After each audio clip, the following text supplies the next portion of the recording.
เบิ่งพ่อแม่พี่น้องบรรยากาศยามแรงที่บ้านน้องเด่นเองเนาะพ่อแม่พี่น้องป้าโซเนาะตอนนี้ก็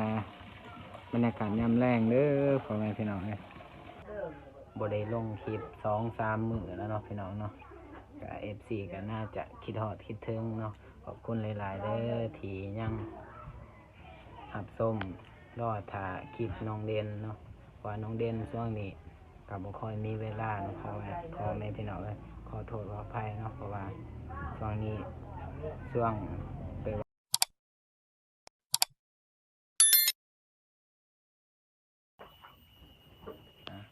ก็ทักทายสบายดีและสวัสดีพ่อแม่พี่น้องเบิร์ดสุขูสุขคนเนาะ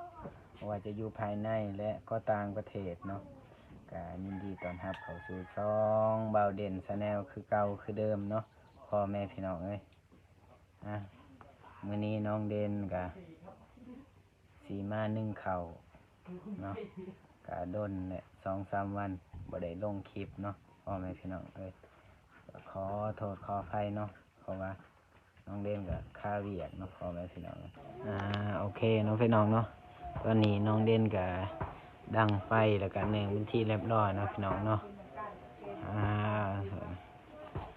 ได้ดื่มเพิ่นกะมาแล้วเนาะแต่ว่าเพิ่นคายังสัมภาษณ์อยู่เพราะว่าเบาเจ็บเบาตูนเพิ่นถ่ายเนาะ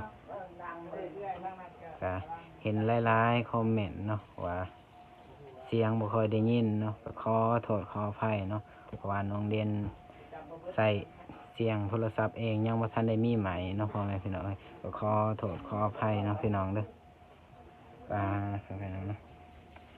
อากาศตอนแรงๆเนาะประมาณตอนแรงเนาะพี่น้องเนาะประมาณ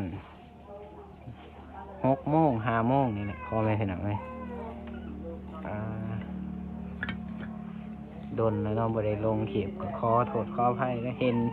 FC คอมเมนต์ว่าน้องเด่นคือบ่ลงคลิปเนาะว่าน้องเด่นบ่ค่อยมีเวลาเนาะเพราะว่าช่วงนี้มีเวียกหลายเนาะพี่น้องพ่อแม่พี่น้องเอ้ยก็ไถนาเนาะพี่น้องเนาะก็ขอโทษขออภัยเนาะพี่น้องเนาะเพราะว่าน้องเด่นก็เมื่อยแน่เนาะบ่ได้ถ่ายคลิปเนาะขอโทษขออภัยในเด้อโทษเนาะพี่น้องเนาะน้องเด่นนึ่งข้าวเนาะจับกล่องเองพี่น้องเนาะเพราะว่าบ่มีค่าใหม่เนาะบ่ได้ลงคลิป2-3 มื้อแล้วเนาะพี่น้องเนาะ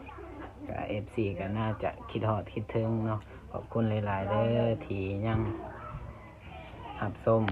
รอถ่าคลิปน้องเด่นเนาะว่าน้องเด่นช่วงนี้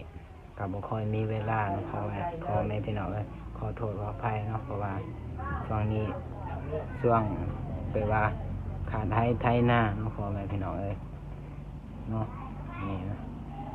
นึ่งเขาน้องเด่นนึ่งเองพ่อแม่พี่น้องโทรพี่น้องเนาะมื้อนี้ทางสร้างไฟเพิ่นก็มาลงไฟเนาะพี่น้องเนาะแต่ว่ายังบ่ทันแล้วเนาะเพิ่นก็เพราะว่ามีผู้เดียวเนาะเพิ่นก็เฮ็ดบ่แล้วเนาะก็มื้ออื่นเนาะเพิ่นว่าสิมาต่อให้มื้ออื่นก็น่าจะแล้วเนาะโทรพี่น้องเนาะ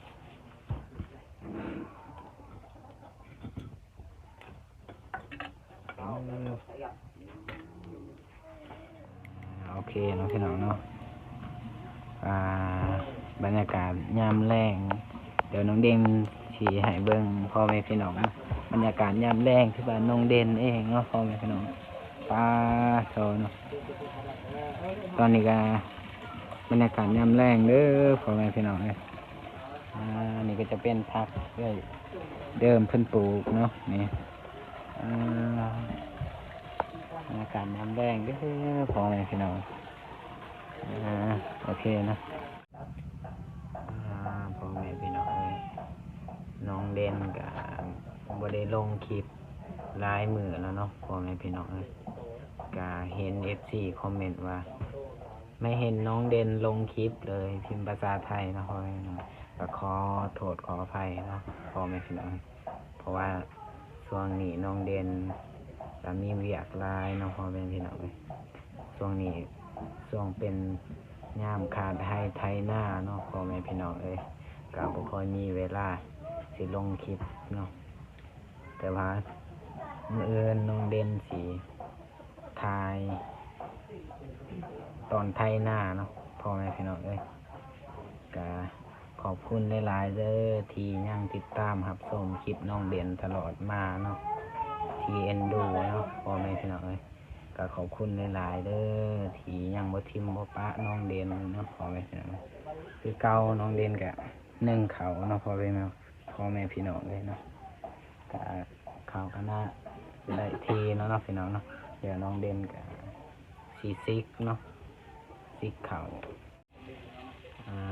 พ่อแม่พี่น้องก็เห็นคอมเมนต์เนาะทางแม่เพิ่นคอมเมนต์ว่าให้ทายเอ่ยเดิมเนาะน้องเด่นก็อยากทายเนาะแต่ว่าน้องเด่นหาเวลาบ่ได้เนาะเพราะว่าทางทีมงานก็สัมภาษณ์เนาะก็เลยน้องเด่นบ่ได้ทายเอ่ยเดิมเนาะขอโทษขออภัยเนาะค่ะมื้ออื่นเนาะเอ่ยเดิมก็สิไปท่องวายเนาะพี่น้องเนาะเพราะว่าเพิ่นก็บ่มีเวลาสิแหน่เนาะเพราะว่าเพิ่นก็เอ่ยเดิมเพิ่นก็สิไปปลูกกาแฟเนาะพี่น้องเนาะก็สิเสียทางหญ้ามันแน่เนาะตอนนี้น้องเด่นก็ไถนาเอื่อยเนาะเอื่อย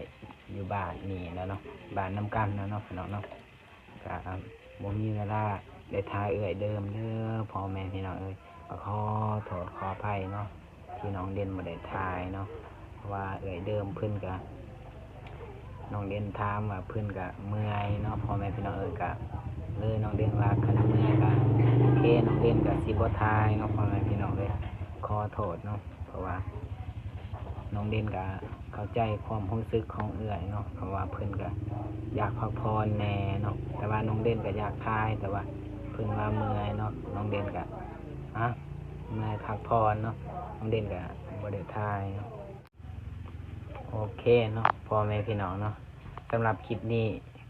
ก็บ่มีหยังหลายเนาะพ่อแม่พี่น้องเนาะน้องเด่นก็สิอัปเดตเพื่อว่าให้พ่อแม่พี่น้องได้เบิ่งเนาะสำหรับคลิปนี้ก็บ่มีหยังหลายเนาะน้องเด่นแล้วก็สินึ่งข้าวเป็นที่เรียบร้อยเนาะพี่น้องเนาะแล้วก็คลิปนี้คนใดมักก็อย่าลืมกดไลค์กดแชร์แล้วก็กดติดตามเนาะเพื่อเป็นกำลังใจให้น้องเด่นเฮ็ดคลิปต่อไปเด้อพ่อแม่พี่น้องเอ้ยก็ขอบคุณหลายๆเด้อที่ยังบ่ทิมบ่ปาน้องเด่นเนาะขอให้ FC ทุกท่านอยู่เย็นเป็นสุขกายสุขใจความเจ็บจะได้ความไข้อย่ามี